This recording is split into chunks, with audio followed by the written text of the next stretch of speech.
पिछले 4 रविवार से हम प्रभु यीशु मसीह की देह और उसके लहू के विषय में सीख रहे हैं। आमीन। प्रभु यीशु मसीह की देह और उसका लहू, उसके उस देह से, उस लहू से जुड़ी हुई हर एक बात, प्रभु यीशु मसीह की ये आज्ञा एक तरीके से थी। प्रभु यीशु मसीह का ये अपने चेलों को उसने बोला, जब कभी तुम ये करो तो मेरी क्या करो, याद में ये किया करो। और यही बात पौलुस कहता है, पौलुस ये बात मुझे प्रभु से पहुंची और मैं तुम्हें भी पहुंचा रहा हूं कि जिस रात यीशु मसीह पकड़वाया गया उसी रात उसने क्या किया, अपने चेलों के साथ आखिरी भोज। और जब वो भोज कर रहा था तो उसने अपनी देह और अपने लहू की इंपॉर्टेंस को, महत्व को और किस प्रकार लोग उसके द्वारा जीवित रहेंगे, इस बात की चर्चा करी थी। और वो जीवन कैसा,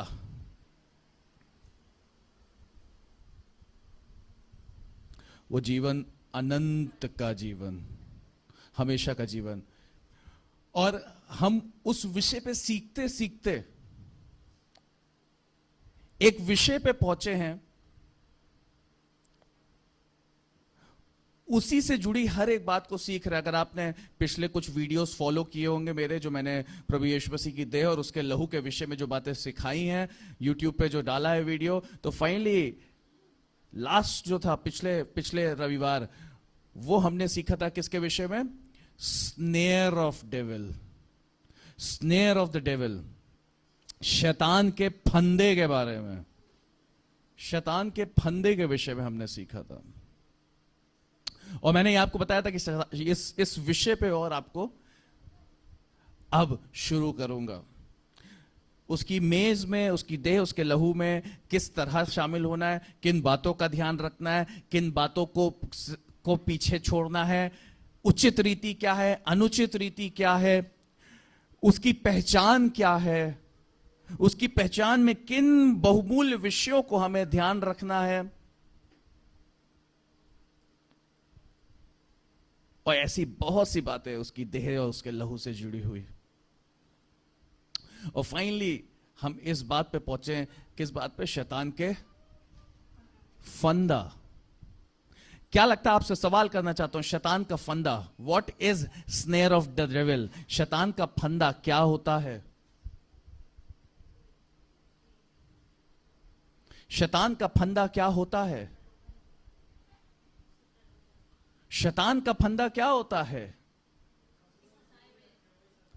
शैतान का प्रलोभन होता है उसके द्वारा हृदय में डाले गए विचार। शैतान का प्रलोभन होता, शैतान का जो फंदा होता है वो होता है उसके प्रलोभन, द डिसेप्शन, उसका झूठ, शैतान का झूठ, शैतान का रचाया हुआ जाल। परमेश्वर का वचन कहता है वो मुझे बहेलिए के जाल से छुड़ाता है। आमीन। शैतान के फैलाए हुए जाल से परमेश्वर हमें, वो पिता हमें छुड़ाने वाला, बचाने वाला वो परमेश्वर है। स्नेयर ऑफ द डेविल, 2 तिमुथियुस उसका 2 अध्याय, उसका 26वां पद कोई भी जना पढ़ दे जल्दी से। और उसके द्वारा उसकी इच्छा पूरी करने के लिए सचेत होकर शैतान के फंदे से छूट जाए, शैतान के फंदे से छूट जाए उसकी इच्छा पूरी करने के लिए। इसका मतलब कि शैतान अपने फंदे में डालता है ताकि क्या हो सके, परमेश्वर की इच्छा एक विश्वासी के जीवन में पूरी ना हो, मनुष्य के जीवन में परमेश्वर की इच्छा ना पूरी हो। इसलिए शैतान क्या करता है, शैतान अपना फंदा, शैतान अपना जाल बिछाता है। शैतान कोशिश करता है कि मनुष्य उस फंदे में, उस जाल में फंस जाए, कि मनुष्य क्या करे। यहां पे 3 चीजें अंग्रेजी बाइबल में लिखा है and that they may come to the senses, कि वो किस में आ जाएं, अपने आपे में आ जाएं, and escape the snare of devil, और शैतान के फंदे से क्या हो जाए, बच जाएं.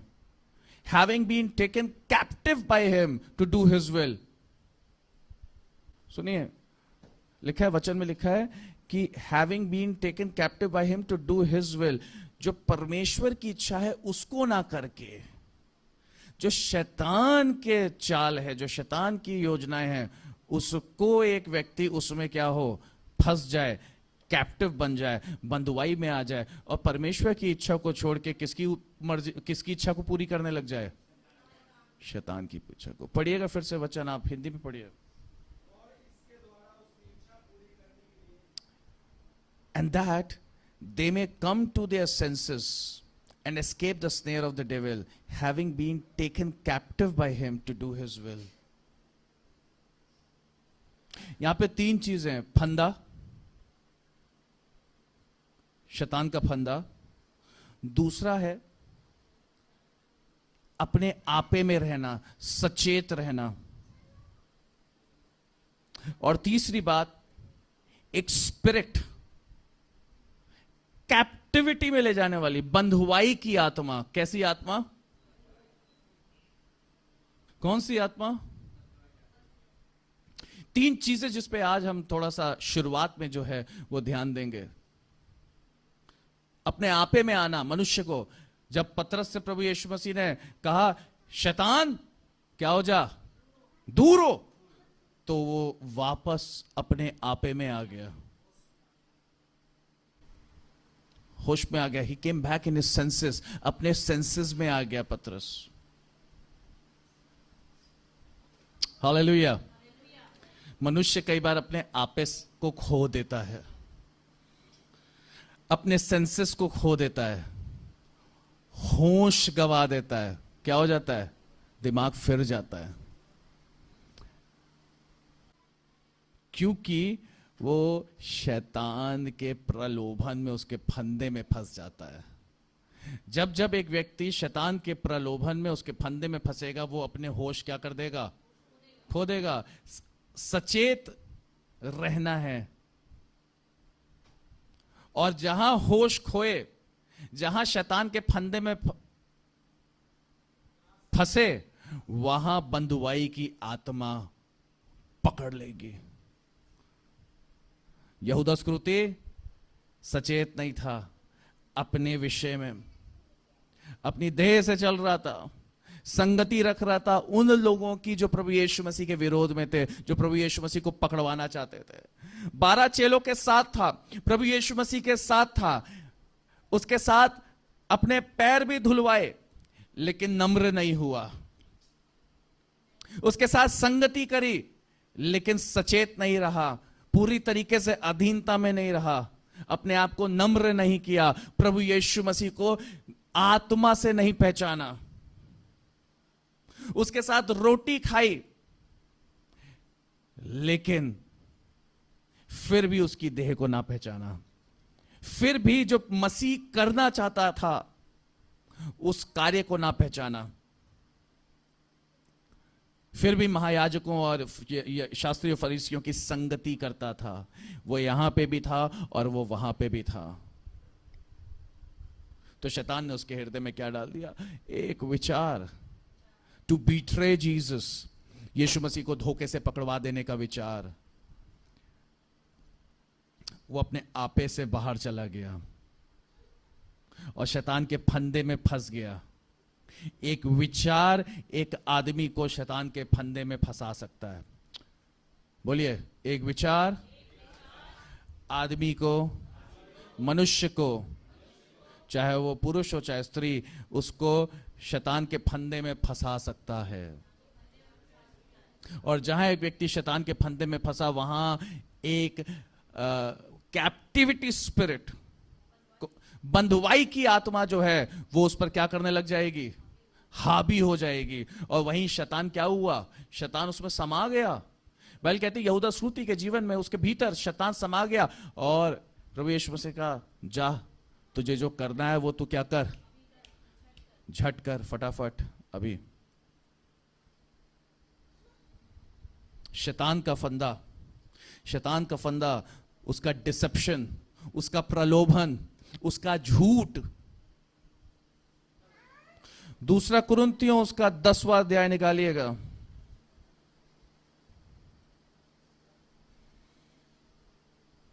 दूसरा कुरिन्थियों उसका 10वां अध्याय, उसके 5वें पद को पढ़ेगा कोई भी जन जल्दी से। इसलिए हम कल्पनाओं का और हर एक ऊंची बात का जो परमेश्वर के पहचान के विरोध में, यीशु मसीह की पहचान के विरोध में उठती है, जो उसकी देह के विरोध में उठती है, जो उसके लहू के विरोध में उठती है, जो उसकी योजनाओं के विरोध में उठती है, जो उसकी मर्जी के विरोध में उठती है, खंडन करते हैं। We reject them, we condemn them.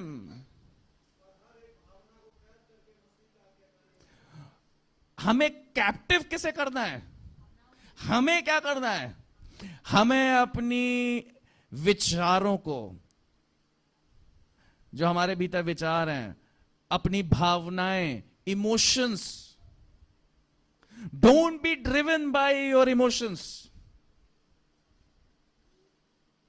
आपके इमोशंस से अगर आप ड्रिवन हो तो वो मसीह की महिमा के लिए, उसकी योजनाओं को समझने के लिए, उसके प्रेम को अनुभव करने के लिए। अगर आपकी भावनाएं आपको बहा के लेके जा रही हैं कहीं, तो वो किस लिए होनी चाहिए? परमेश्वर के प्रेम को अनुभव करने के लिए, परमेश्वर की महिमा को करने के लिए, उसकी योजनाओं को पूरी करने के लिए। नहीं तो बाइबल कहती है अपनी भावनाओं को हमें क्या करना है? We have to take our emotions into captivity. हमें अपनी भावनाओं को क्या करना है? क्या करना है? क्या लिखा है वचन में? मसीह का आज्ञाकारी बना देना है।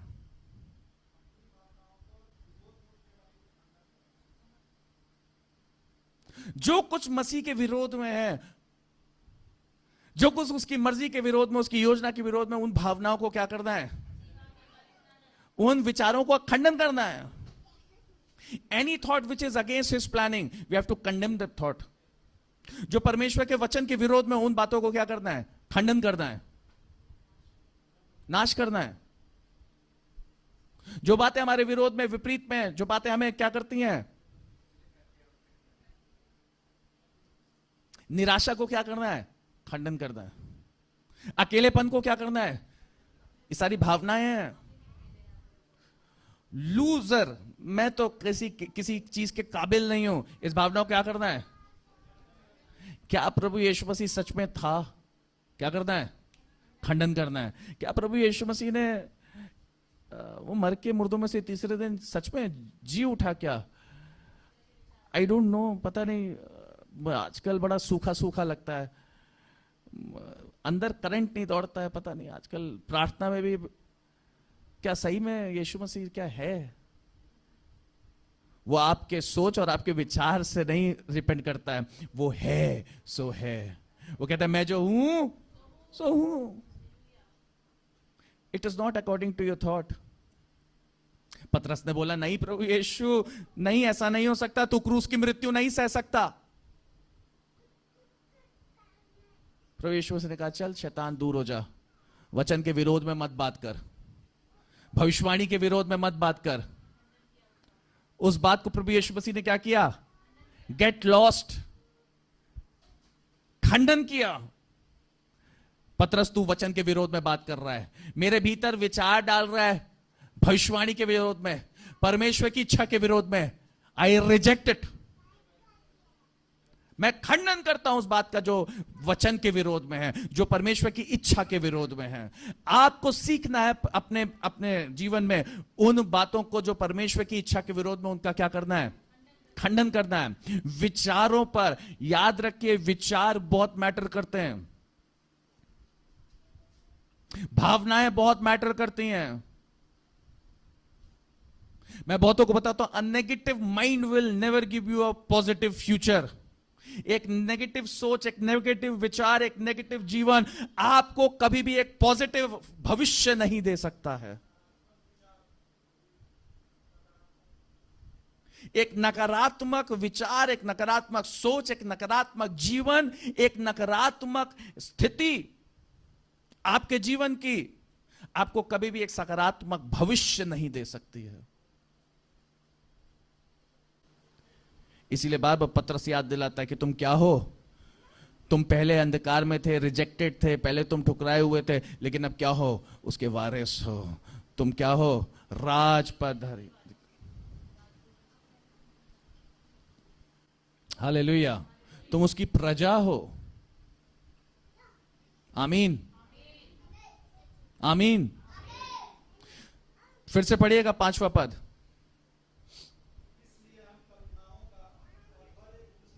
कैद करना है, कैद में फंस नहीं जाना है, फंदे में फंस नहीं जाना है, वरन उस कैद में, उस शैतान के फंदे में फंसने से पहले ही आपको एक काम करना है। मैं इसीलिए बाइबल कहती है जब क्रोध आए ना, तो क्रोध सूरज डूबने तक क्रोध क्या हो जाए, क्योंकि अगर सूरज डूबने तक क्रोध नहीं शांत किया आपने खुद, तो उसके बाद क्रोध अपना काम करेगा, उसके बाद शैतान अपना काम करेगा, उसके बाद वो जो विचार भीतर है वो धीमे धीमे क्या करने लग जाएगा, अपनी कैद में लेने लग जाएगा, कैप्टिविटी में। Don't get deceived by that captivity spirit, the spirit of captivity. उस बंधुआई में ले जाने वाली आत्मा के द्वारा कैद ना हो जाएं, वरन कैद होने से पहले अपनी भावनाओं को क्या कर लें, कैद करके मसीह का आज्ञाकारी बना दे।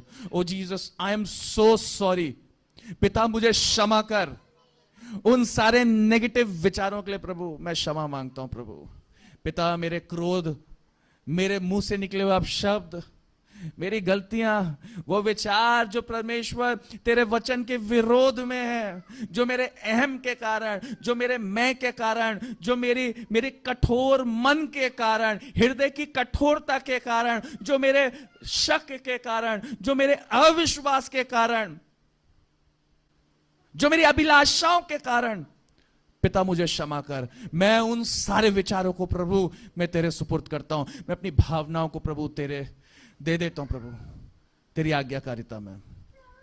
उसकी आज्ञाकारिता क्या है? उसने कहा मेरी आज्ञाकारिता क्या है? अगर तुम मुझसे प्रेम करते हो तो मेरे वचन को क्या करोगे? मानोगे। पिछले रविवार मैंने एक चीज बताई थी कि आपको यह नहीं देखना है कि आप एक बहुत बेहतर सिचुएशन चाहिए, आपको परिस्थिति चाहिए, आपको एक बढ़िया सिंहासन चाहिए, या एक बढ़िया एयर कंडीशन रूम चाहिए, या एक समय चाहिए, उचित समय जब आप प्रार्थना कर सको। नो, यीशु मसीह जब प्रार्थना कर रहे थे, हे पिता इन्हें क्षमा करना क्योंकि ये नहीं जानते क्या कर रहे हैं, उस समय वो जो किसमें थे? दर्द में थे, पीड़ा में थे, उनका शरीर छिदा हुआ था।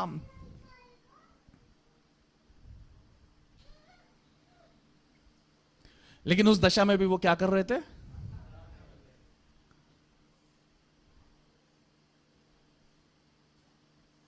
आपको ये नहीं कहना है कि अभी मेरा टेम्परामेंट बड़ा क्या है, हाई है, अभी मेरा दिमाग फिरा हुआ है, उल्टा है, गर्म हो रहा है। नो, कई लोग उन विचारों को इंजॉय करते हैं, कुड़हन को, जलन को, उस क्रोध को बने रहने देते हैं। उस विचार के साथ बैठे रहते हैं। जितने समय तक आप एक नकारात्मक विचार के साथ, एक बुरी सोच के साथ, एक बुरे विचार के साथ जब तक आप बैठे रहोगे, उसको कैद में रखोगे, मैं बताना चाहता हूं, जब आप एक नेगेटिव विचार को कैद में रखोगे अपने भीतर, तो कुछ समय बाद वो विचार आपको अपनी कैद में ले लेगा। तो उससे पहले क्या करना है आपको? रिजेक्ट, खंडन, खंडन, क्या करना है? समझ में आ रही है मेरी बात?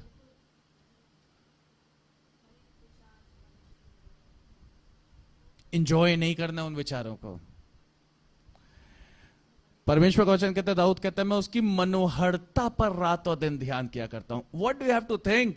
विचारना क्या है, रखना क्या है भीतर? परमेश्वर की मनोहरता पर रात दिन ध्यान किया करना है, उसकी भलाइयों पर रात दिन ध्यान किया करना है, उसकी अच्छाइयों पर रात दिन ध्यान किया करना है, उसके उस बलिदान पर, उसके उस प्रेम पर, और उस आने वाले प्रभु के ऊपर ध्यान करना है, जो मुर्दों में से जी उठा। आज उसके जी उठने के द्वारा हम क्या हैं? हम जीवित हैं, हम जयवंत हैं। आमीन। उस पर ध्यान करना है। ध्यान करना है कि हम परमेश्वर के लिए कैसे कार्य में आ सकते हैं। ध्यान करना है कि हम परमेश्वर की महिमा हमारे जीवन से कैसे पूरी हो सकती है। हालेलुया। ध्यान देना है, इस बात पर विचार करना है कि आने वाला समय और कठिन होने वाला है। पौलुस तिमोथी से कहता है, आने वाले समय में प्रेम क्या हो जाएगा? ठंडा पड़ जाएगा। You will receive rejections from everywhere. लोग ठंडे हो जाएंगे, लोगों का प्रेम ठंडा हो जाएगा। मौसम गर्म होता जाएगा, लेकिन प्रेम ठंडा होता चला जाएगा। ऐसे ऐसे ऐसे समय में बहुत से विरोध, बहुत से रिजेक्शंस सहने पड़ेंगे मसीहों को। उसके लिए अपने आप को क्या करना है? तैयार करना है। अगर उन्हीं विचारों में जो जो क्या है, जो फालतू विचार हैं, जो मसीह के विरोध के में विचार हैं, उन विचारों से जो जिनमें उन्नति नहीं है, उन विचारों को अगर लेके बैठे रहेंगे तो हम उन बातों पे ध्यान नहीं कर सकते जो आने वाली महिमा की बातें हैं, आने वाले हमें सतर्क करने वाले विचार हैं, आने वाले वो विचार जो कि पवित्र आत्मा हमारे भीतर डालना चाहता है। So if you want the holy spirit to put in his thought inside you, you will have to get rid of the thoughts which are against Christ। अगर आप चाहते पवित्र आत्मा आपके भीतर विचार डाले, पवित्र आत्मा उन बातों को डाले जो महिमा लेकर आएगा आपके जीवन में, उसके लिए आपको क्या करना पड़ेगा? अपने विचारों को, या फिर जो शैतान विचार डालने की कोशिश कर रहा है, उसको मसीह का आज्ञाकारी बनाना पड़ेगा। आमीन। When you will learn this art, you will receive more। जब आप इसको सीख लेंगे तो पवित्र आत्मा के विचार आपके भीतर और आएंगे। अगर आप चाहते हैं कि पवित्र आत्मा आपके भीतर विचारों को डाले, अगर आप चाहते हैं पवित्र आत्मा आपके भीतर विचारों को डाले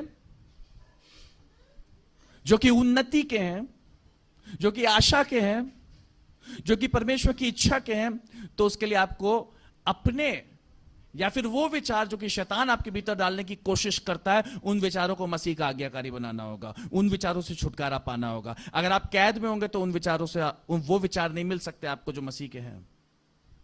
कैद से छूटना है। कैद में जाने से पहले क्या करना है? कंडेम करना है।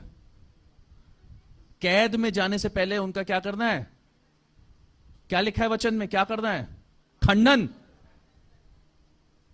खंडन करना है।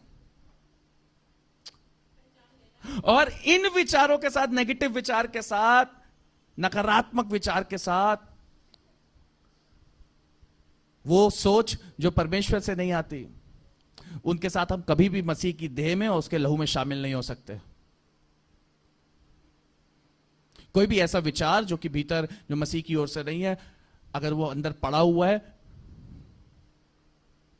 तो उसको निकाल के फेंक दें और फिर उसकी देह और उसके लहू में शामिल हो। हालेलुया। नीति वचन उसका 4 अध्याय, उसका 23वां पद, सबसे अधिक अपने किसकी रक्षा कर? मन की रक्षा कर, क्योंकि जीवन का मूल स्रोत क्या है? मन।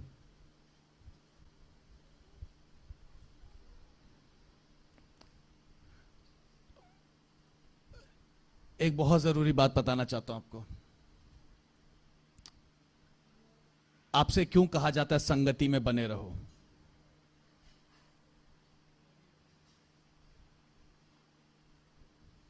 वाई? आपसे क्यों कहा जाता है संगति में बने रहो? हाँ साहिल, क्यों कहा जाता है संगति में बने रहो? ओके, और क्यों कहा जाता है संगति में बने रहो?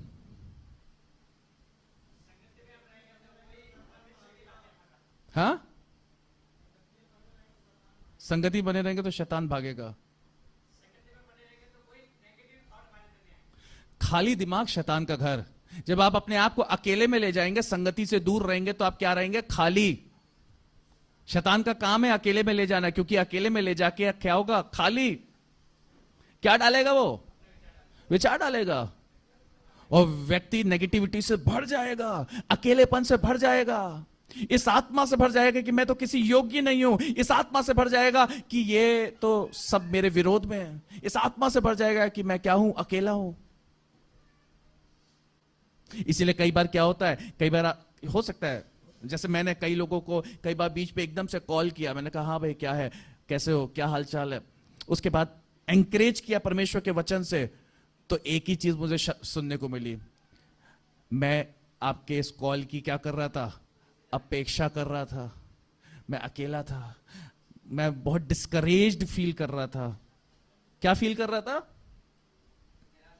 निराशा में था, मनोबल कम था, लेकिन आपका कॉल आया, उत्साहित हो गया हूं मैं वापस। क्यों? क्योंकि वो जो विचार धीमे धीमे क्या होने के कैद में लेने की कोशिश कर रहे थे, उन विचारों को सामर्थ्य ने क्या कर दिया? भगा दिया।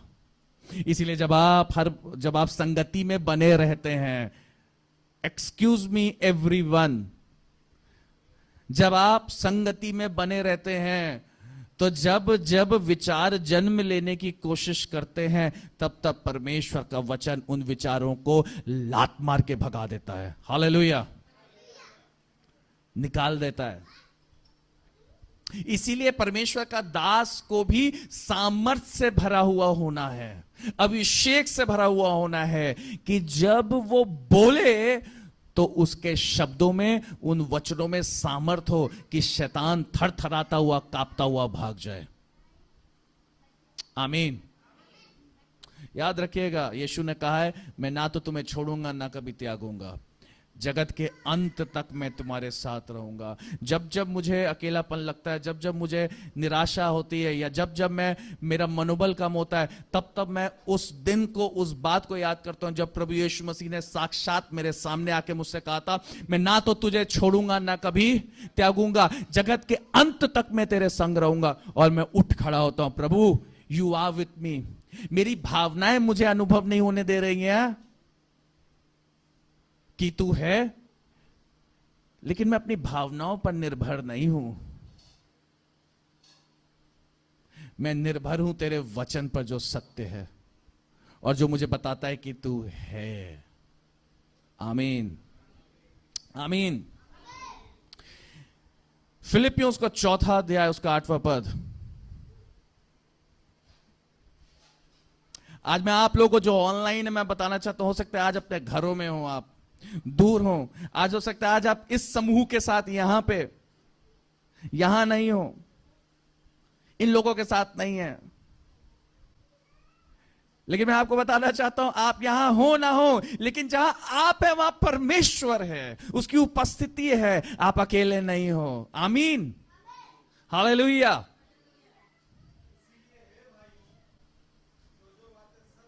इसीलिए हे भाइयों, जो बातें सत्य हैं, शैतान क्या डालने की कोशिश करता है? झूठ डालने की कोशिश करता है, डिसेप्शन, यही उसका फंदा है। तो इसीलिए हे भाइयों, जो बातें क्या हैं?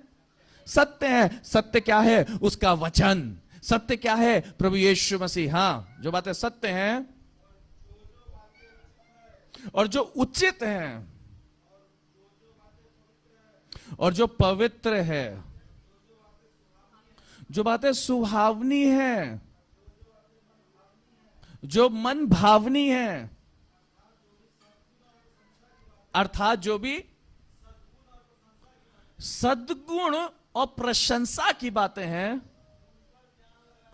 उन पर ध्यान लगाया करो। किन पर? बोलिए। जो बातें, जो बातें आदरणीय हैं, जो बातें उचित हैं, जो बातें पवित्र हैं, जो बातें सुहावनी हैं, जो बातें मनभावनी हैं, अर्थात जो भी सद्गुण और प्रशंसा की बातें हैं, उन पर ध्यान लगाए, उन पर ध्यान लगाया करो।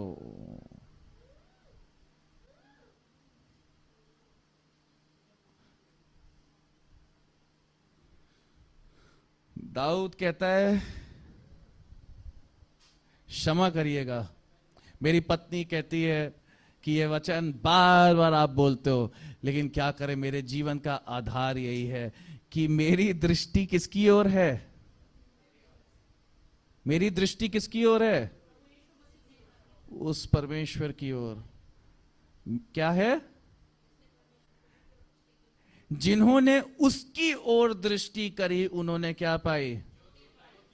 जिन्होंने उसकी ओर, जो जिसमें सद्गुण, जिसमें अच्छाई, जो मन भावना है, जो सुहावना है, जो जीवित है, जो अद्भुत आश्चर्य कर्मों से, अद्भुत बातों से, अद्भुत कल्पनाओं से, जो कि सत्य से, जो कि पवित्रता से भरा हुआ है, जिन्होंने उसकी ओर दृष्टि करी उन्होंने क्या पाई? और उनका मुंह कभी काला ना हुआ। हालेलुया। दृष्टि हटी, दृष्टि, नजरें, नजरें उससे अगर हटी, मेरी नजरें किधर है? किसकी ओर है? उस पर्वत की ओर। सहायता कहां से आती है? हालेलुया, यहोवा परमेश्वर की ओर से मेरी सहायता आती है। समझ रहे हैं क्या बता रहा हूं मैं? सरल है भाई, हिंदी वासी लोगों के लिए सरल बात है, हमारे भारतीय लोगों के लिए सरल चीजें हैं।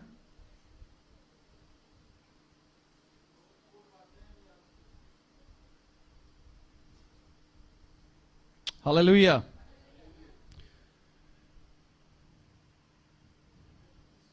मेरा पड़ोसी क्या कर रहा है? मेरा पड़ोसी क्या कर रहा है? वो मेरे बारे में क्या खटपट खटपट खटपट करता है? औरतों को इस बात से बहुत तकलीफ होती है। ओ पड़ोस वाली औरत ने मेरे विषय में ऐसा कहा, वो दो औरतें खड़े होके हमारे बारे में बात कर रही थी। प्रॉब्लम है ये बहुत बड़ी। हम इसी बात से विचलित हैं। आपको बताता हूं, एक समय मेरा बीच में एक समय ऐसा आया था कि जब मुझे डिस्करेज सा लगता था अपनी लाइफ में। तो मुझे लगता था भीड़ में दो जने खड़े हुए बात कर रहे, तो वो मेरे विरोध में ही बात कर रहे हैं, मेरे विषय में बात कर रहे हैं। और सच बताता हूं आपको, ये सच बात है। मैं गैलेरिया मार्केट में बैठता था उस समय, गुड़गांव के गैलेरिया मार्केट में बैठता था, और भीड़ होती थी, ठीक है, भीड़। पानी फाउंटेन चलता था वहां पे, और पानी की आवाज आती थी। उस पानी की आवाज में से ना एक आवाज आती थी कुछ लोगों की, जो कि मुझे शब्द भी सुनाई देते थे। मुझे लगता था ये मेरे विषय में ही बात कर रहे हैं। मेरे कान अपने आप बजते थे, मेरे विचार अपने आप कुछ कुछ हो जाते थे। वो मेरे विषय में बात नहीं कर रहे होते थे, लेकिन मेरे विचार ऐसे होते थे, मुझे लगता था ये मेरे विषय में बात कर रहे हैं। मेरे कान बजने लगते थे। क्या किसी ने कभी अनुभव किया ऐसा? यस, वर्क प्लेस पे ऐसा होता है, कार्यस्थल पे होता है। हाँ, होता है। जब हमें लगता है पक्का ये मेरे पॉलिटिक्स हो रही है यहां पे गलत, ये मेरे विषय में बात कर रहे हैं, जहां आपको अकेला छोड़ के तीन जने बात करने लग जाएंगे। ध्यान रखिएगा, ये बहुत नेचुरल बात है। जब आपको छोड़ के तीन जने अलग बात कर रहे होंगे, आपको लगेगा ये मेरी बुराई कर रहे हैं। ये स्वभाव है मनुष्य का। सच कह रहा हूं कि नहीं? अनुभव किया है? अगर एक व्यक्ति यहां बैठा हुआ है और मैं दो जने अंदर चले जाए और दरवाजा बंद कर लें, गया, ये मर गया, खत्म। ये अपने विचारों में ही मर जाएगा। ये सोच सोच के, हाय मेरे बारे में अंदर क्या बातचीत हो रही होगी। भाई तू इतना इंपॉर्टेंट हो गया है कि 24 घंटे तेरे बारे में ही बात होगी।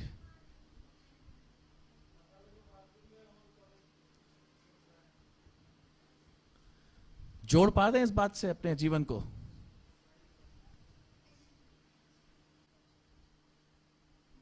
बचना है, क्योंकि विचार कैद में ले लेते हैं। इस भावना के साथ, ऐसे स्वभाव के साथ, ऐसे चरित्र के साथ, ऐसी भावनाओं के साथ हम मसीह की देह में और उसके लहू में शामिल नहीं हो सकते, नहीं हो सकते। कोई क्या सोचता है, कोई क्या बात करता है, ऊपर वाली क्या बात करती है, नीचे वाली क्या बात करती है, पड़ोसन क्या बात करती है, रोड पे चलता हुआ आदमी मुझे देखते हुए जा रहा है, हाय मुझे देखते हुए जा रहा है, ये पक्का मेरे लिए कुछ अपने मन में कुछ उल्टी सीधी सोच,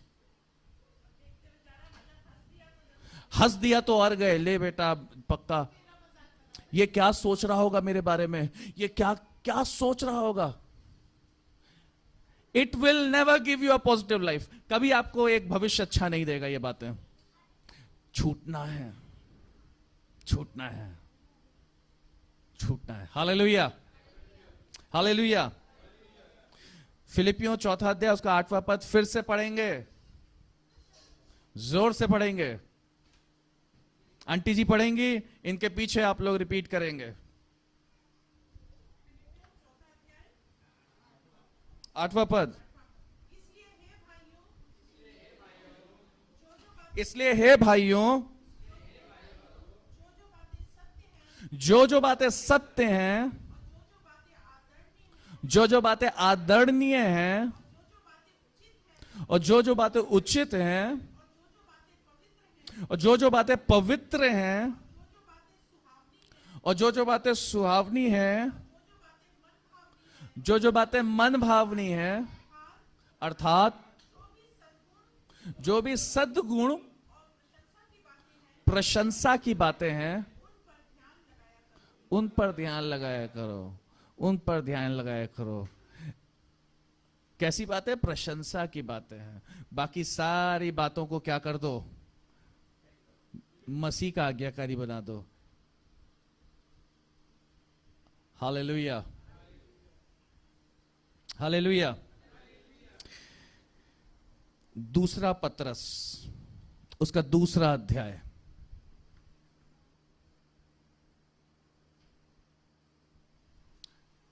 दूसरा पतरस उसका दूसरा अध्याय,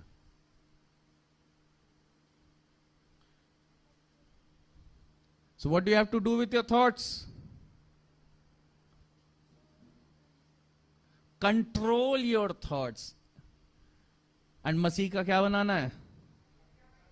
आज्ञाकारी। वो सारे विचार जो तुम्हारे विरोध में, वो सारे विचार जो तुम्हारे जीवन के विरोध में हो सकता है, वो सारे विचार जो मसीह के विरोध में, परमेश्वर के विरोध में, उसके वचन के विरोध में, उनको क्या बनाना है? आज्ञाकारी बना देना है। सारे विचारों को मसीह का आज्ञाकारी बना देना है।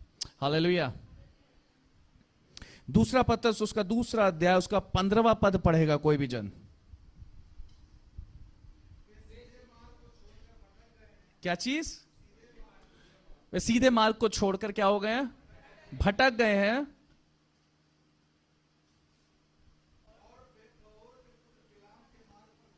और किसके? और बओर के पुत्र बिलाम के मार्ग पर हो लिए हैं, जिसने अधर्म की मजदूरी को क्या जाना? प्रिय जाना। लेकिन यहां पे हम बिलाम के विषय में आज हम बात नहीं करेंगे। अब हम आते हैं अपने मेन टेक्स्ट पे, अब हम आते हैं अपने मेन विषय पे।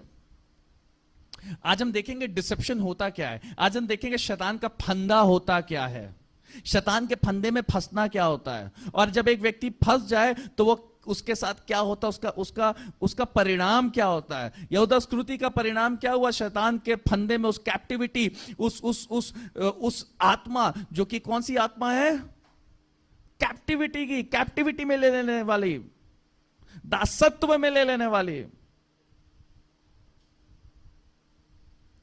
जब उसमें कैद हो जाते तो क्या होता है? नाश। क्या हो जाता है? एक व्यक्ति नाश हो जाता है। लिखा है इसलिए बहुत, उनमें से बहुतेरे क्या हो गए? गिर गए, नाश हो गए। इसलिए बहुतेरे क्या हो गए? सो गए। बहुतेरे निर्बल हो गए। बहुतेरे क्या हो गए? कमजोर हो गए। गो गॉन फॉरएवर।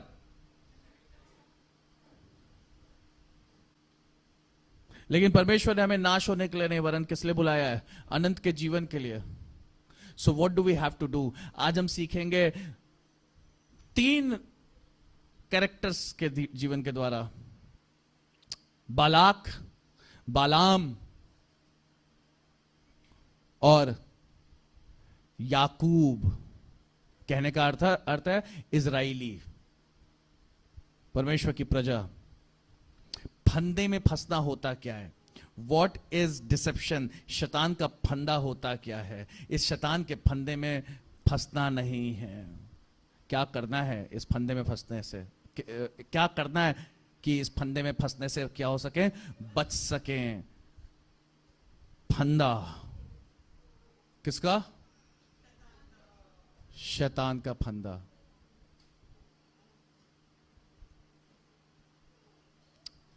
आज हम देखेंगे परमेश्वर के वचन से। हालेलुया। तैयार हैं? तैयार हैं?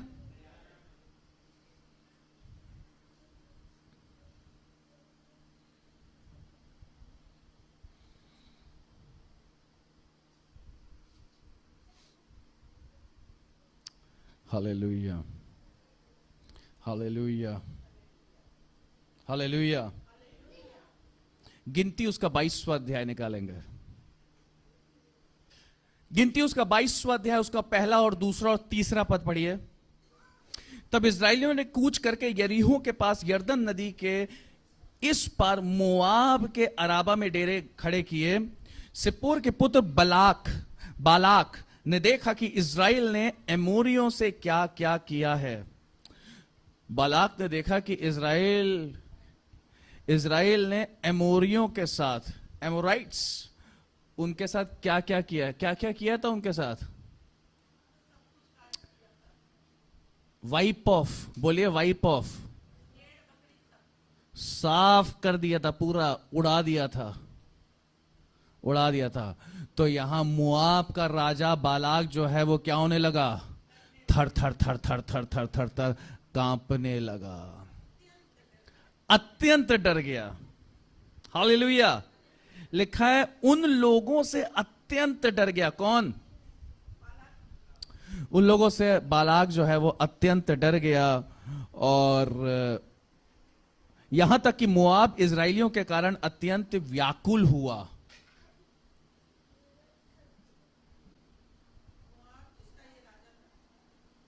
वो पूरा प्रांत जो है वो क्या हो गया है? व्याकुल, विचलित, डर। और इस मोआब का जो राजा था उसका नाम क्या था? बोलिए सब लोग। बालाक। सब बोलेंगे। इस राजा का नाम क्या था? बालाक।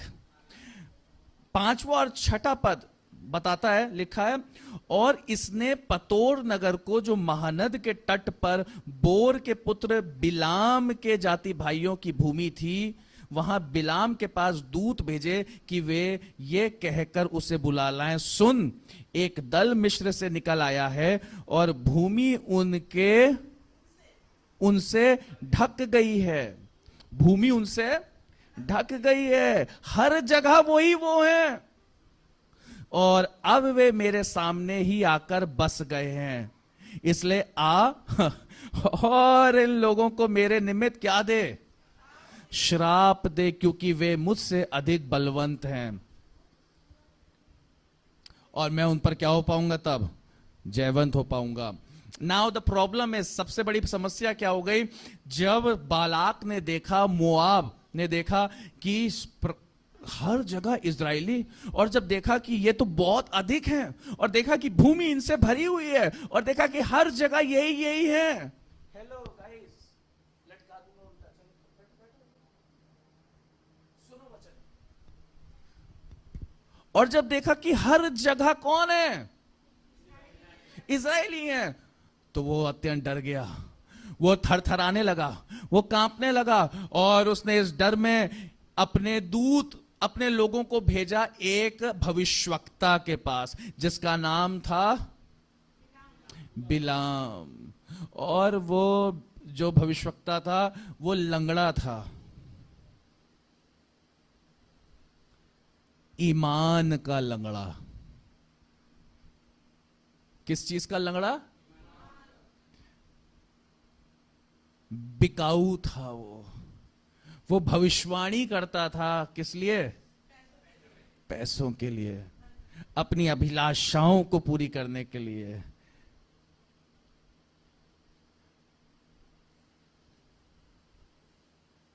इसका मतलब क्या है? भविष्यवाणी एक व्यक्ति पाप की अवस्था में भी रहते हुए,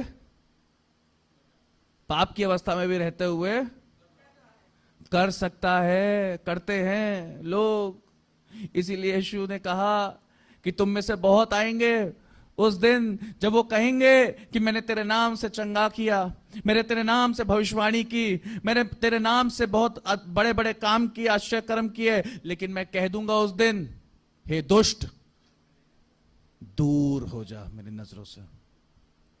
हालेलुया।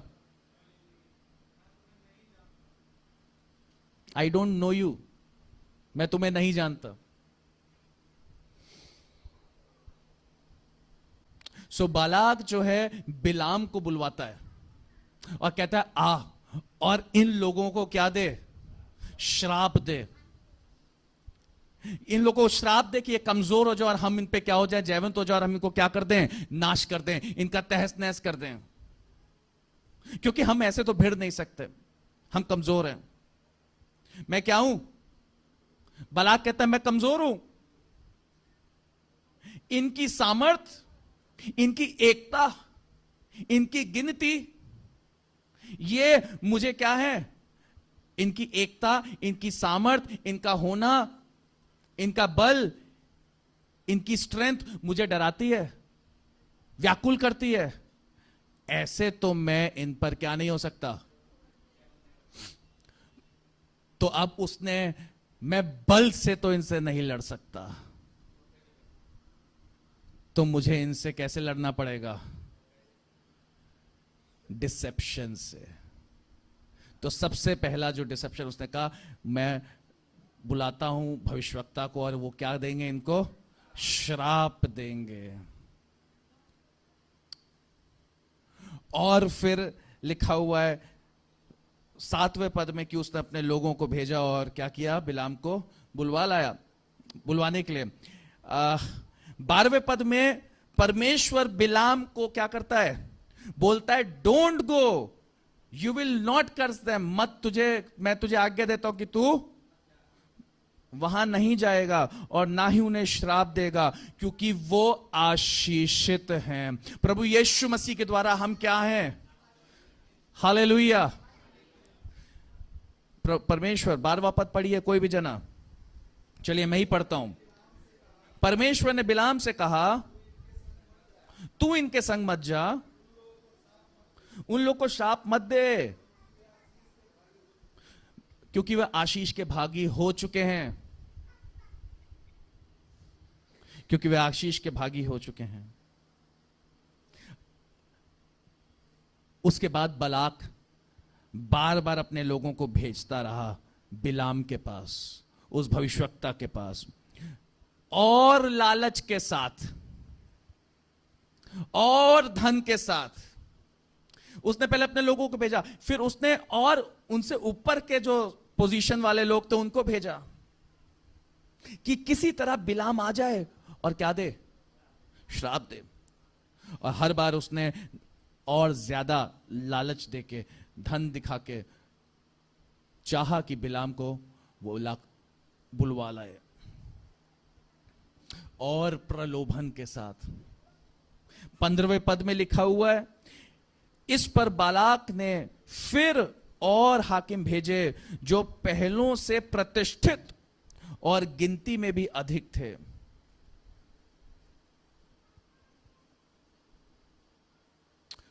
और हर बार परमेश्वर बिलाम को रोकता रहा। हर बार परमेश्वर ने बिलाम से कहा, you will not curse my people, तू मेरे लोगों को श्राप नहीं देगा, शाप नहीं देगा, क्योंकि वे आशीष के भागी हो चुके हैं, हो चुके हैं।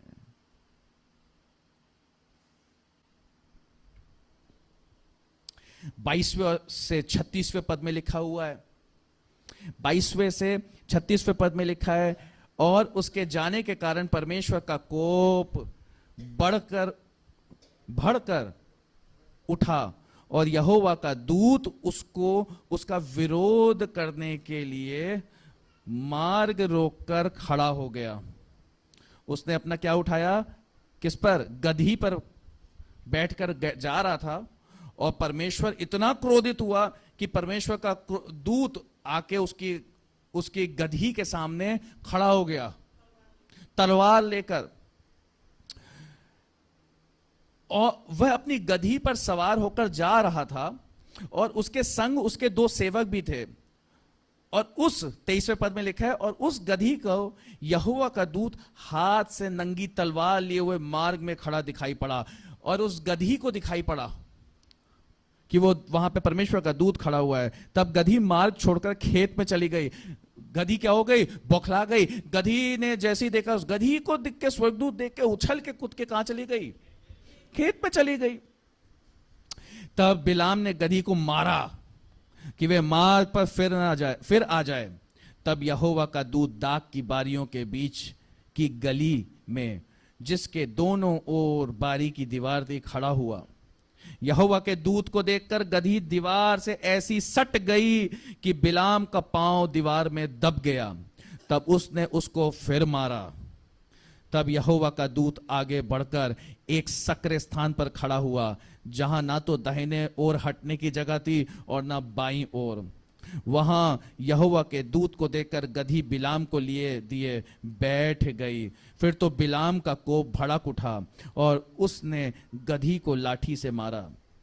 तब यहोवा ने गधी का मुंह खोल दिया और गधी क्या करने लग गई, बोलने लग गई। और वे बिलाम से कहने लगी, मैंने तेरा क्या किया है, मैंने तेरा क्या किया है कि तूने मुझे 3 बार मारा। मैंने तेरा क्या किया है जो तूने मुझे क्या करा, 3 बार मारा। तब बिलाम ने गधी से कहा, यह कि तूने मुझसे नटखटी की। यदि मेरे हाथ में तलवार होती तो मैं तुझे अभी मार डालता। गधी ने बिलाम से कहा, क्या मैं तेरी वही गधी नहीं जिस पर तू जन्म से आज तक चलता आया है, चढ़ता आया है? क्या मैं तुझसे कभी ऐसा करती थी? वे बोला, नहीं। तब यहोवा ने बिलाम को की आंखें खोली और उसको यहोवा का दूत हाथ से नंगी तलवार लिए हुए मार्ग में खड़ा दिखाई पड़ा। तब वे झुक गया और मुंह के बल गिर के दंडवत की। यहोवा के दूत ने उससे कहा, तूने अपनी गधी को 3 बार क्यों मारा? सुन, तेरा विरोध करने को मैं ही आया हूं। तू किसके विरोध में जा रहा है? तू मेरे विरोध में जा रहा है। तू मेरे लोगों को जो आशीष के भागी हो चुके हैं, जिनके विषय में मैंने कहा था श्राप मत देना, तू मेरे विरोध में ही जाके उनको श्राप देने जा रहा है। How dare you! तू ऐसा कैसे कर सकता है?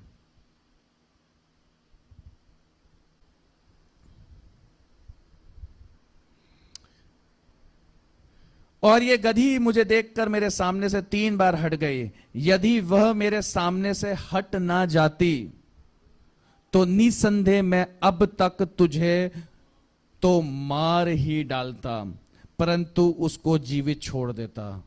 तब बिलाम ने यहोवा के दूत से कहा, मैंने पाप किया है, मैं नहीं जानता कि तू मेरा सामना करने को मार्ग में खड़ा है। मैं नहीं जानता था कि तू मेरा सामना करने को मार्ग में खड़ा है, इसलिए अब यदि तुझे बुरा लगता है तो मैं लौट जाता हूं। यहोवा के दूत ने बिलाम से कहा, इन पुरुषों के संग तू चला जा, परंतु केवल वही बात कहना जो मैं तुझसे कहूंगा। तब बिलाम बलाक के हाकिमों के संग चला गया। और उसके बाद इसकी मुलाकात बलाक से होती है। बिलाम जो कि भविष्यवक्ता है, प्रॉफिट है, उसकी मुलाकात बालाक से होती है। और बालाक से मुलाकात होने के बाद पहला ऑरेकल, पहली बार ट्राई करते हैं। पहली बार क्या करते हैं?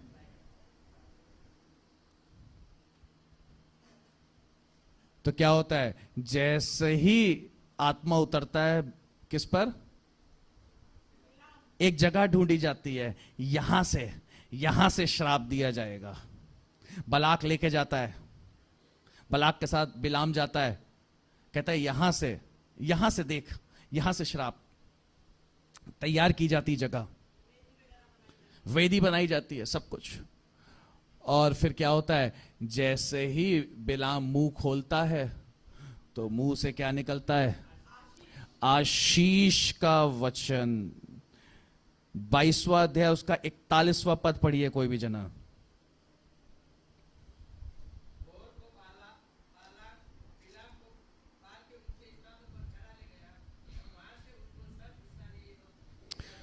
भोर को बलाक बिलाम को बाल के ऊंचे स्थानों पर चढ़ा ले गया और वहां से उसको सब इजरायली लोग दिखाई पड़े।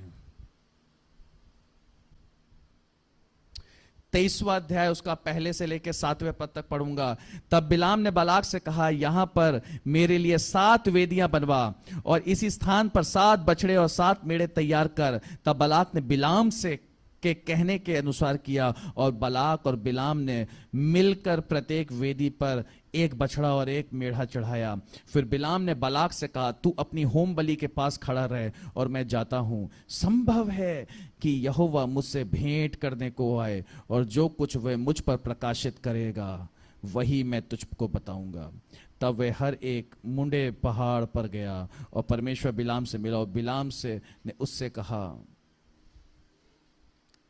मैंने 7 वेदियां तैयार की हैं और प्रत्येक वेदी पर एक बछड़ा एक मेढ़ा चढ़ाया है। यहोवा ने बिलाम के मुंह में एक बात डाली और कहा, बालाक के पास लौट जा और यूं कहना।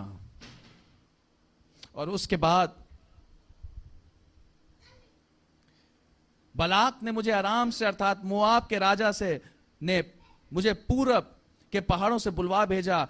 आ मेरे लिए याकूब को शाप दे, आ इजराइल को धमकी दे, परंतु जिन्हें परमेश्वर ने शाप नहीं दिया उन्हें मैं क्यों शाप दूं, और जिन्हें यहोवा ने धमकी नहीं दी उन्हें मैं कैसे धमकी दूं। How can I curse a blessed nation.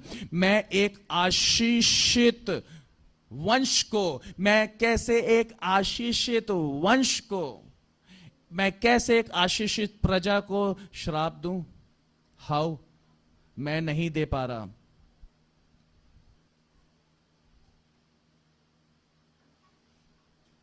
परमेश्वर ने उसको श्राप देने से क्या कर दिया? रोक दिया। पहली बार ऐसा हुआ। हम 20वें और 21वें पद में पढ़ते हैं, दूसरी बार भी ऐसा ही हुआ। हम 27वें पद में पढ़ते हैं कि तीसरी बार भी ऐसा ही हुआ, और लिखा हुआ है वो जगह बदलते रहे, वो नए नए स्थान ढूंढते रहे कि वो कहीं ना कहीं से जाके क्या करेंगे, परमेश्वर की प्रजा को क्या देंगे? श्राप देंगे। शैतान क्या ढूंढता है? विश्वासियों के जीवन में घुसने का, उनको श्रापित करने का अलग अलग द्वार, अलग अलग रास्ता।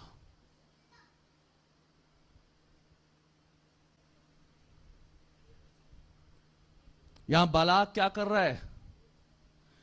घुसने की कोशिश कर रहा है श्राप के सहायता से। किस सहायता से?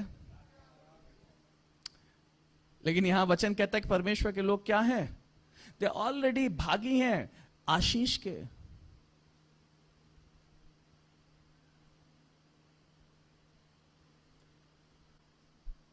ऐसे ही शैतान हमारे जीवन में कोशिश करता है क्या करने की?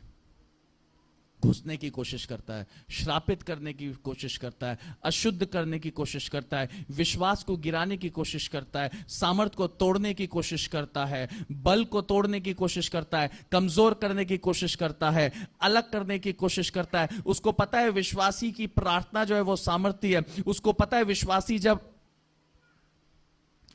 है जब विश्वासी एक रहते हैं तो क्या है? वो बल से बलवंत हैं।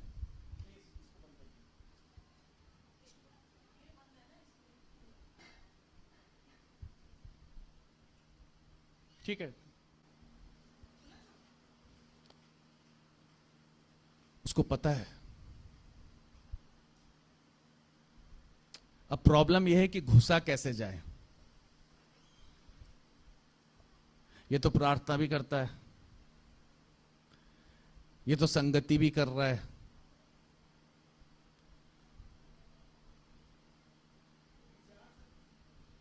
ये सब कुछ कर रहा है। हाउ? इसको तोड़ा कैसे जाए? इसको अकेले कैसे लिया जाए? इसको तितर बितर कैसे किया जाए? इसको नाश कैसे किया जाए? इसके बीच में भेद कैसे डाला जाए? इसको बांटा कैसे जाए? इसको क्या किया जाए? तितर बितर कैसे किया जाए? How can Satan destroy or create differences or divisions in a believer's life?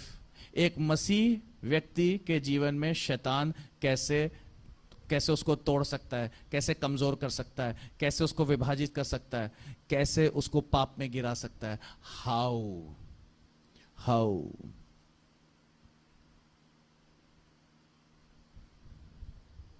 इसीलिए मैंने ये चैप्टर उठाया।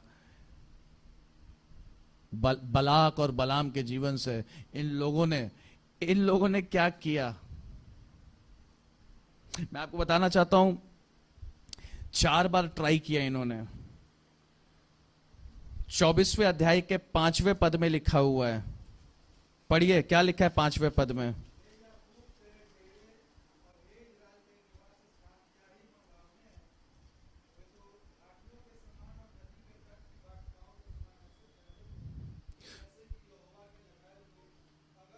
तू कैसा है हे याकूब? तू कैसा है? तू आशीषित है, तू फलवंत है, तू यहोवा का लगाया हुआ है, तू परमेश्वर का लगाया हुआ है, तू श्रापित नहीं है, तू बचाया हुआ है। तुझे परमेश्वर ने अपने हाथों से क्या किया हुआ है? संभाला हुआ है। चाहे सेना भी तेरे विरुद्ध आके छावनी डाले तब भी क्या रहेगा? तू सुरक्षित रहेगा।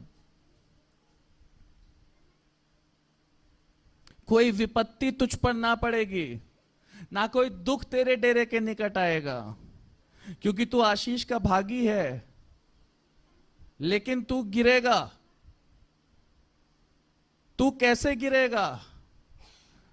तू अपनी ही अभिलाषाओं में पड़ के गिरेगा। अगर तू गिरेगा तो कैसे गिरेगा? मेरे द्वारा नहीं गिरेगा, क्योंकि मैंने तो तुझे चारों ओर से घेर रखा है। मैंने तो तेरे डेरे के चारों ओर अपने स्वर्गदूतों को तैनात किया है। कोई विपत्ति तुझ पर ना पड़ेगी। परमेश्वर कहता है तू तो फलवंत है, तू तो मेरा लगाया हुआ है, तू आशीष का भागी है। तुझ पर कोई बात क्या ना होगी, तुझे कोई चीज गिरा ना सकेगी, क्योंकि मेरी सामर्थ तुझ में कार्य करती है। लेकिन अगर कोई चीज तुझे गिरा सकती है तो वो खुद क्या है? तू, तेरा निर्णय, तेरा फैसला, वो विचार, तेरी खुद की अभिलाषाएं। इसीलिए रोमियो उसके 8वें अध्याय के 8वें पद में लिखा हुआ है, bring put your flesh to death.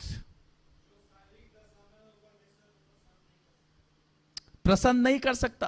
Romeo उसके 8वें अध्याय उसके 8वें पद में लिखा है, जो शरीर की दशा में वो परमेश्वर को क्या नहीं कर सकता? जो शरीर की दशा में वो परमेश्वर को प्रसन्न नहीं कर सकता। और 25वें पद में लिखा हुआ है, वो दोनों वापस चले गए। पढ़िएगा 25वां पद, 24वां अध्याय उसका 25वां पद।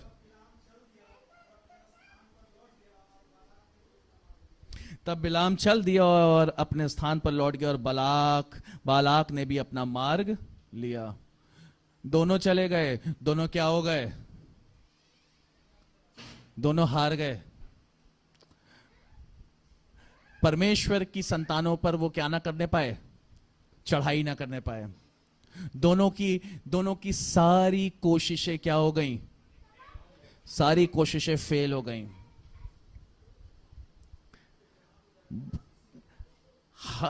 जब वो यहां से देखता तो कोशिश करता, तो वो देखता कि ये तो आशीषित किए गए परमेश्वर के द्वारा।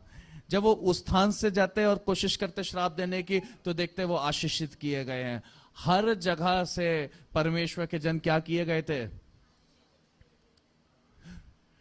No matter how good, how strong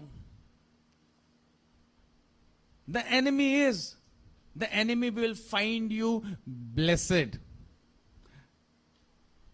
दुश्मन कितना भी मजबूत क्यों ना हो, कितना भी चालाक क्यों ना हो, वो हर दिशा से, हर तरफ से, जहां से भी घुसने की कोशिश करेगा, वो घुस ना सकेगा, क्योंकि वो आपको क्या पाएगा? आशीषित पाएगा। वो आपको नाश नहीं कर सकता। गौरव, शैतान हमको क्या नहीं कर सकता? नाश नहीं कर सकता। सो रहे हैं तो जाग जाइए, क्योंकि समय क्या है? समय बुरा है। जो सो गया गॉन। यीशु ने कहा सतर्क रहो, सचेत रहो, जागते रहो।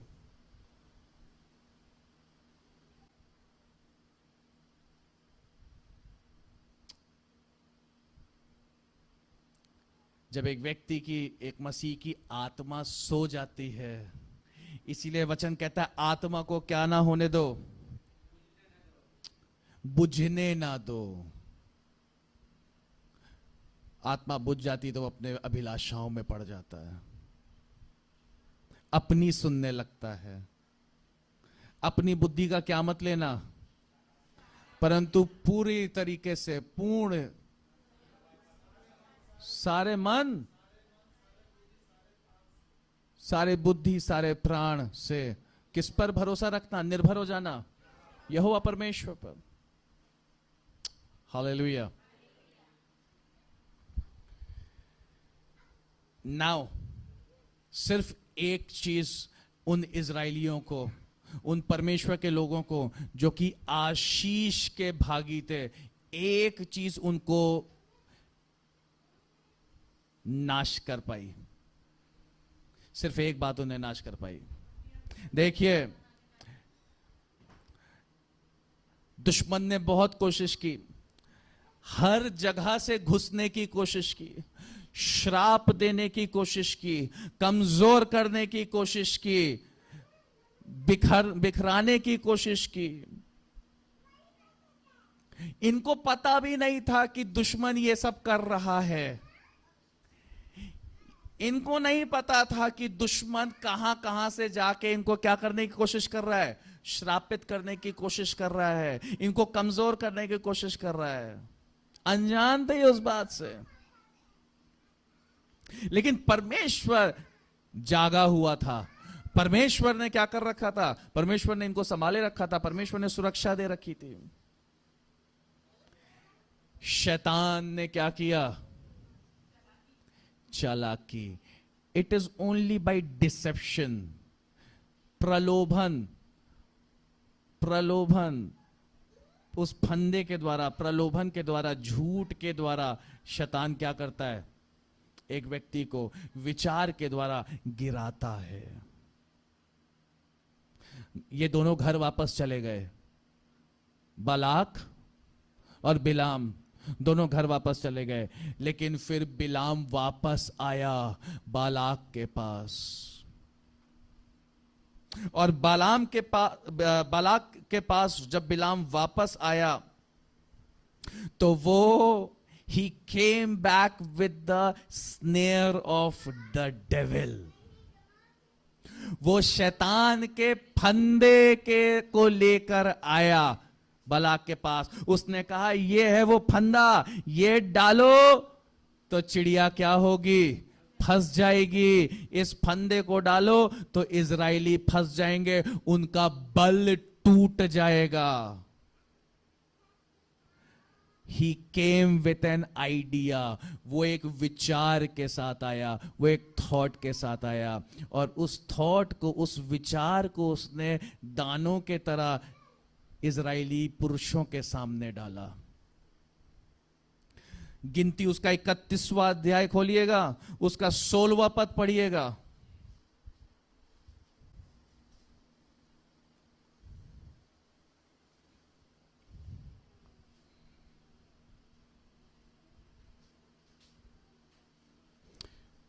गिनती उसका देखो बिलाम की सहमति से, इंग्लिश बाइबल में लिखा है with his council, with his idea, with his thought, उसके सुझाव के द्वारा, उसकी सम्मति के द्वारा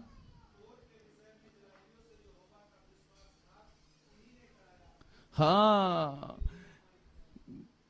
और इजरायलियों की मंडली में क्या हुई, फिर से पढ़िएगा, धीमे धीमे पढ़ा करिए, इतनी कहां जाने की जल्दी है आपको, आराम से पढ़िए, खड़े होके पढ़िए। पहली चीज तो ये अनादर है, ऐसे बैठ के यूं लेट के पढ़ो है। देखो बिलाम की सम्मति से बोर के विषय में, पोर के विषय में, देखिए जो आप पढ़ेंगे वही हमें सुनाई देगा, इसलिए आप सही से पढ़ें, शुरू से पढ़ेंगे, सब लोग एक साथ पढ़ेंगे। बिलाम की सम्मति से पोर के विषय में, इजरायलियों से यहोवा का विश्वासघात इन्हीं ने कराया। किसने? बिलाम ने, बालाक के साथ मिलके। हाँ, और यहोवा की मंडली में क्या हो गई, उसकी मंडली में, यहोवा की मंडली में, द चर्च ऑफ गॉड, परमेश्वर के लोगों में, परमेश्वर की कलीसिया में क्या फैल गई, मरी फैल गई। हाउ डिड डेथ कम, मृत्यु कैसे आई? मृत्यु आई जब वो अपनी अभिलाषाओं में पड़ गए, जब उन्होंने अपने ईमान को अभिलाषाओं में बेच दिया, जब उन्होंने उस विचार को ग्रहण कर लिया और उस फंदे में क्या हो गए, कैद हो गए। अभिलाषा, शरीर की अभिलाषा, flesh, not by spirit but by flash.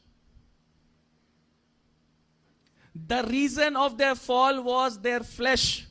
उनके गिरने का कारण उनकी अभिलाषा, उनकी शारीरिक अभिलाषाएं। गिनती उसका 25वां अध्याय,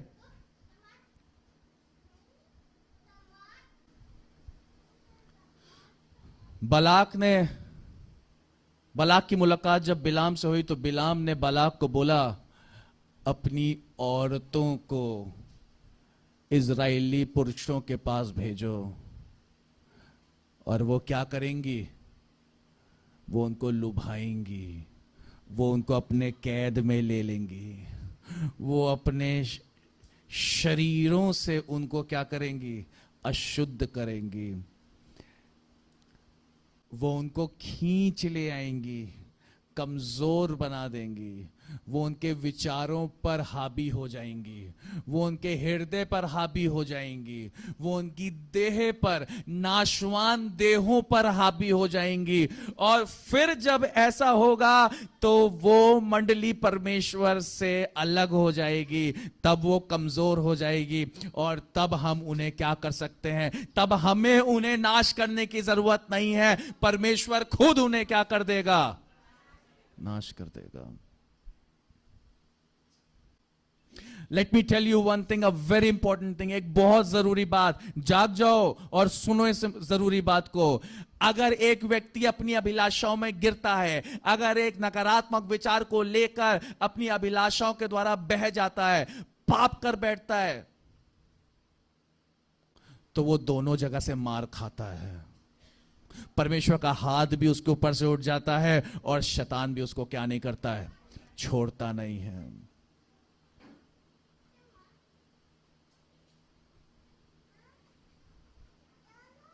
बहुत भयंकर दशा है ये।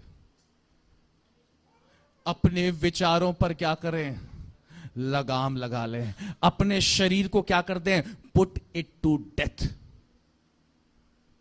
प्रभु यीशु मसीह के साथ गाड़ दें अपनी देहों को, अपने नाशवान देहों को, और उसके स्वरूप में नए होके नए सिरे से क्या हो जाएं?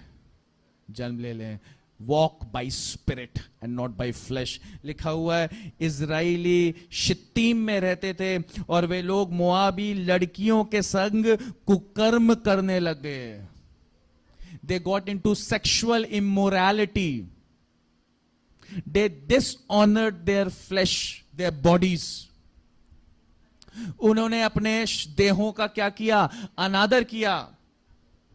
वो मोआब की लड़कियों के साथ क्या हो गए? कुकर्म, व्यभिचार करने लग गए। कैसे? क्यों? विचार।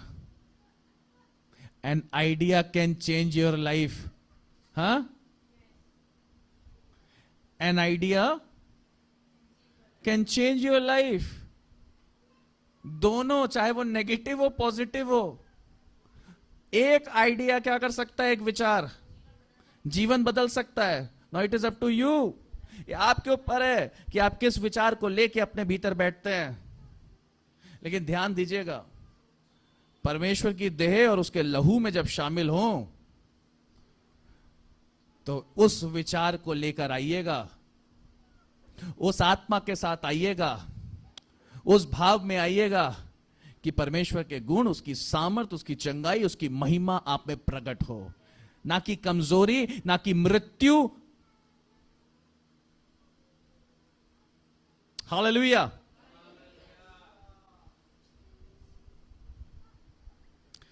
और जब उन स्त्रियों ने उन लोगों को अपने देवताओं के यज्ञों में नेवता दिया, आओ भैया, स्त्री घुसी तो पहले उनको क्या किया? वश में लिया, कमजोर किया, उनके हृदयों पर में जगह बनाई, उनके सेक्सुअल ऑर्गन्स को अपने कंट्रोल में ले लिया,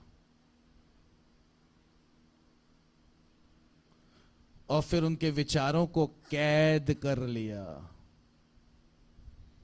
और फिर क्या किया? सिर्फ व्यभिचारी नहीं, वरन परमेश्वर से भी दूर ले गए और अपने देवताओं में शामिल कर लिया। तब वे यज्ञों में नेवता दिया, तब वे लोग खाकर उनके देवताओं को दंडवत करने लगे। यूं इजरायली बालपोर देवता को पूजने लगे। तब यहोवा का कोप इजराइल पर भड़क उठा और यहोवा ने मूसा से कहा, प्रजा के सब प्रधानों को पकड़कर यहोवा के लिए धूप में लटका दे, जिससे मेरा भड़का हुआ कोप इजराइल के ऊपर से दूर हो जाए। तब मूसा ने इजराइली न्यायियों से कहा, तुम्हारे जो जो आदमी बालपोर के संग मिल गए हैं उन्हें घात करो। तब जब इजराइलियों की सारी मंडली जब इजरायलियों की सारी मंडली मिलाप वाले तंबू के द्वार पर रो रही थी, तो एक इजरायली पुरुष मूसा और सब लोगों की आंखों के सामने एक मिद्यानी स्त्री को अपने साथ अपने भाइयों के पास ले आया। इसे देखकर एलियाजर का पुत्र पिनहास, जो हारून याजक का पोता था, उसने मंडली में से उठकर हाथ में एक बर्छी ली और उस इजरायली पुरुष के डेरे में जाने के बाद वे भी भीतर गया और उस पुरुष और उस स्त्री दोनों के पेट में बर्छी भेद दी। इस पर इजरायलियों में जो मरी फैल गई थी वे थम गई और मरी से 24,000 मनुष्य मर गए।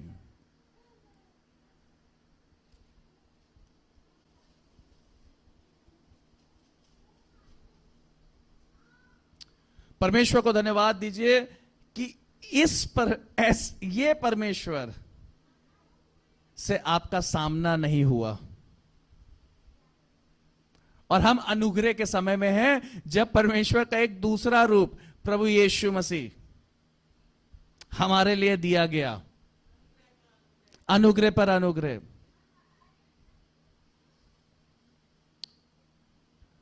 बाइबल में लिखा हुआ पौलुस कहता है तीमुथियुस से, उसका धीरज ही हमारे लिए उद्धार है। हम बचे हुए हैं क्योंकि वो हमारे लिए प्रति क्या है? धीरजवंत है।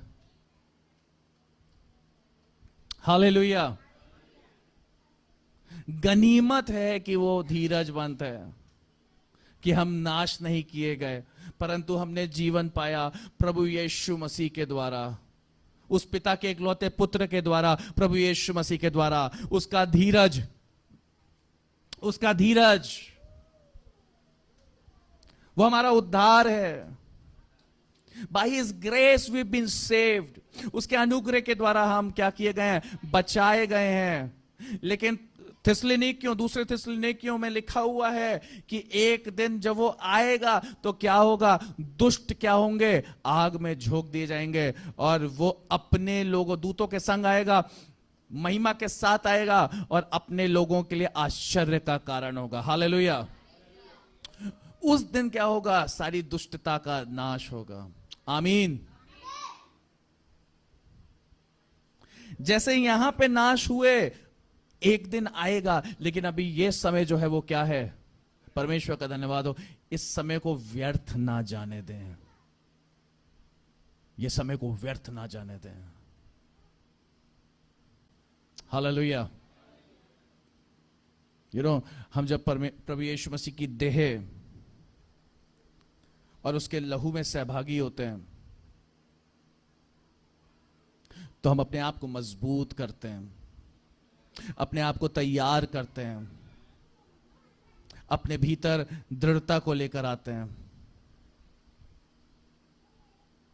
कि हम उस दिन को देख सकें जब पिता, वो प्रभु यीशु, उसका पिता का इकलौता पुत्र यीशु अपनी महिमा में हमारे पास आएगा, हमें लेने आएगा।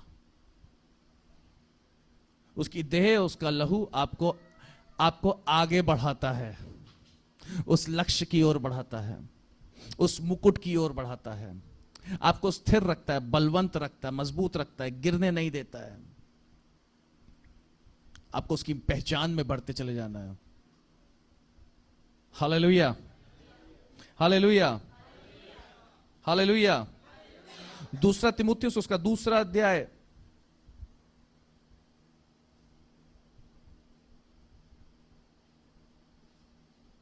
दूसरा तीमुथियुस उसका दूसरा अध्याय, उसके तीसरे पद में, चौथे पद में और पांचवें पद में लिखा हुआ है। पढ़िएगा तीसरा पद। मसीह यीशु के अच्छे योद्धा के समान मेरे साथ क्या कर? दुख उठा। नाउ जी आगे। जब कोई योद्धा लड़ाई पर जाता है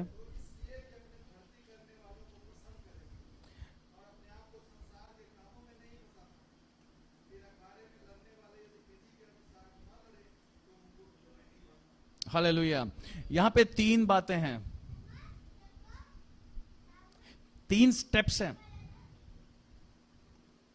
जिसके द्वारा एक व्यक्ति, एक विश्वासी अपने आप को फंदे में फंसने से बचा सकता है। यह पिछली बार भी मैंने बताया था। क्या है वो 3 स्टेप्स? सबसे पहली चीज, तीसरा पद पढ़िए।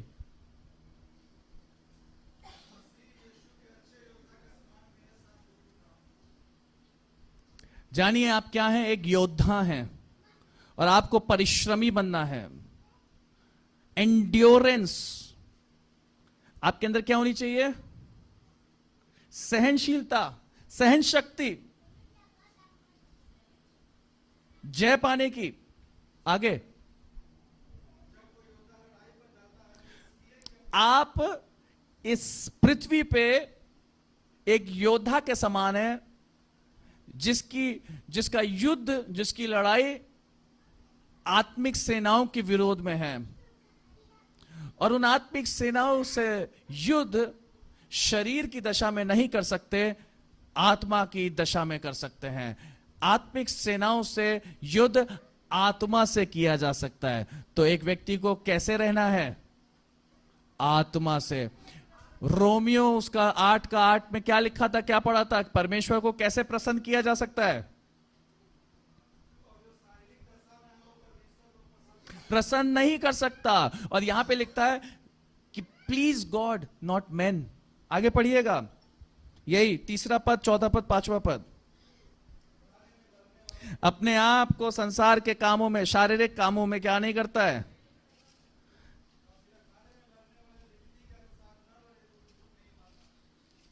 हालेलुया। अगर वो विधि किसके समान? नियम के समान, नियम के अनुसार अगर ना लड़े तो क्या करे? क्या होगा? मुकुट नहीं पाता। और आखिरी बात, उसके आगे पढ़िए।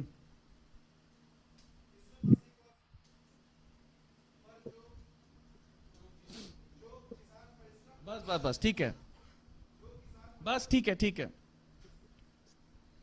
सो इन 3 बातों का आपको ध्यान रखना है कि सबसे पहली चीज एंड्योरेंस, सहनशीलता, सहन शक्ति होनी है। ओवरकम करना है, अपनी देह का इंकार करना है, क्रूस उठाना है। दूसरी चीज, संसार की बातों में लिप्त नहीं हो जाना है।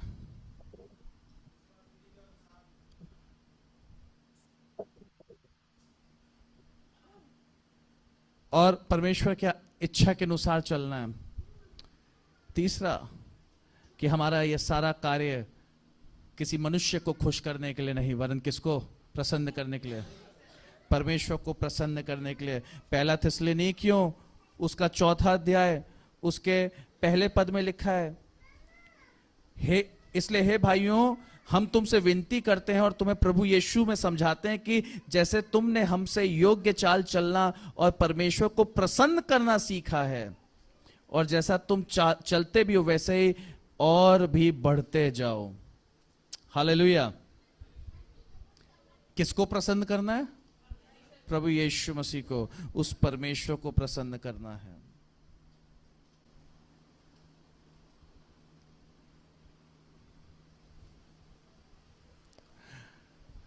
अगले रविवार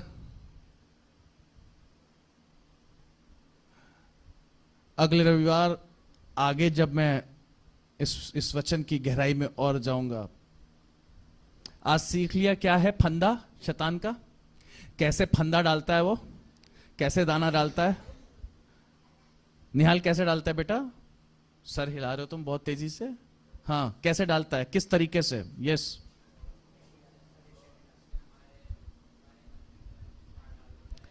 यस।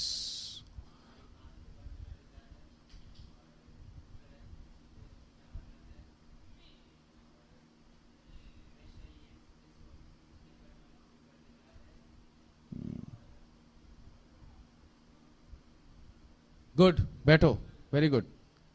किसी को कोई सवाल? ये समय है, 5 मिनट में आपको देता हूं। अपनी आंखों को बंद करिए, मनन करिए उन बातों को जो आपने सीखी हैं। मेडिटेट।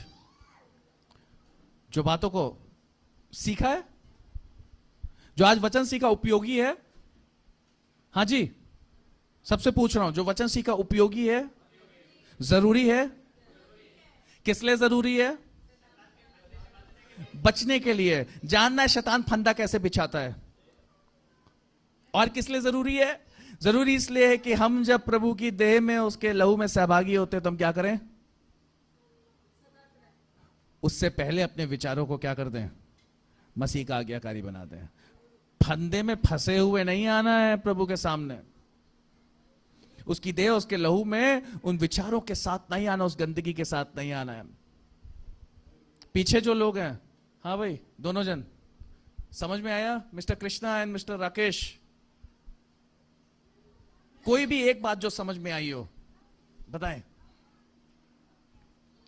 आप ही से पूछ रहा हूं।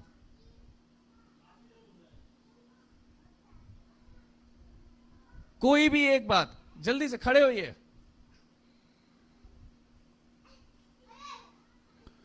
कोई भी एक बात जो आज आप यहां से लेके जाएंगे।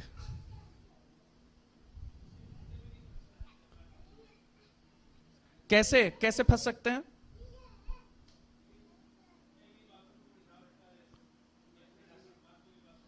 विचार, विचारों पे अपना क्या रखना है? कंट्रोल। क्या लिखा है? अपने विचारों को क्या करो? अगेन, इट इज नॉट ही। वो नहीं विचारों को आपको अपने विचारों को क्या करना है? प्रार्थना करनी, पवित्र आत्मा मेरे विचारों को अपने नियंत्रण में ले ले। प्रभु यीशु, पवित्र आत्मा मेरे विचारों को प्रभु यीशु मसीह का आज्ञाकारी बना दे। हाँ जी, व्हाट डिड यू लर्न?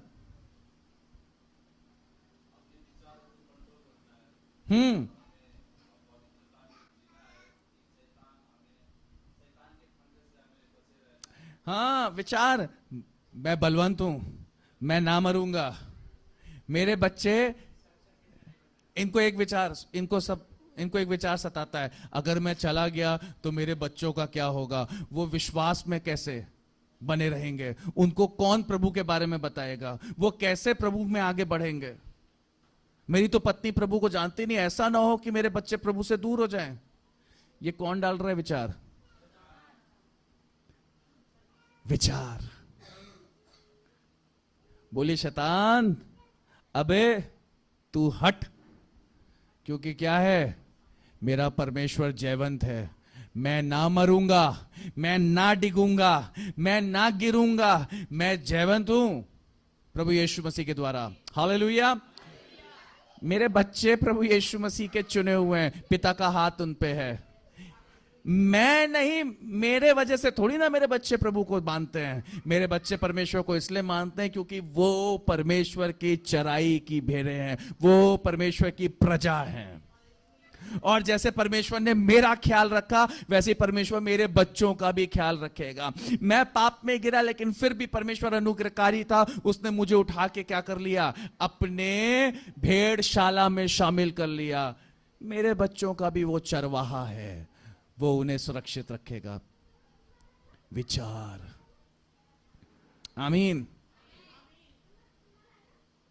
एक विश्वासी अपने विचारों से, अपनी भावनाओं से, जब वो उनको मसीह का आज्ञाकारी बना देता है, तो जीवित रहेगा।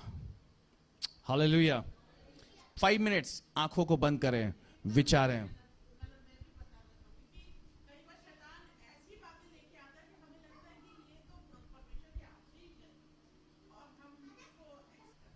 अगली रविवार हम शुरुआत कहां से करेंगे? ये जो शब्द है ना, संसार, ये वो संसार नहीं जो परमेश्वर ने बनाया है। ये वो दुनिया नहीं जो परमेश्वर ने बनाई है। लेकिन उस संसार में जो सांसारिक जो बातें हैं, कार्य है, वो किसके द्वारा है, कैसे, उस संसार के विषय, वहां से हम शुरुआत करेंगे। आमीन। 5 मिनट्स अपनी आंखों को, ऑनलाइन भी जितने लोग हैं, अपनी आंखों को बंद करें, अपने सरों को झुकाएं। जिन बातों पे आज मैंने सिखाया है उन पर मनन करें। वो विचार जो आपको इधर उधर ले जाते हैं, डराते हैं, धमकाते हैं, कमजोर करते हैं, उन विचारों को मसीह का आज्ञाकारी बनाएं। अपने आप को प्रभु के हाथों में दें। जो बातें कमजोर करती हैं उन बातों को डांट के अपने भीतर से भगाना है, गेट आउट करना है और अपने लिए बोलना है मैं प्रभु यीशु का वारिस हूं, उसके राज्य का अधिकारी हूं। कोई भी कमजोर करने वाली बात मुझ पर बल ना पा सकेगी, मुझ पर ओवरकम ना कर पाएगी। हालेलुया। प्रार्थना करें अपने विषय में।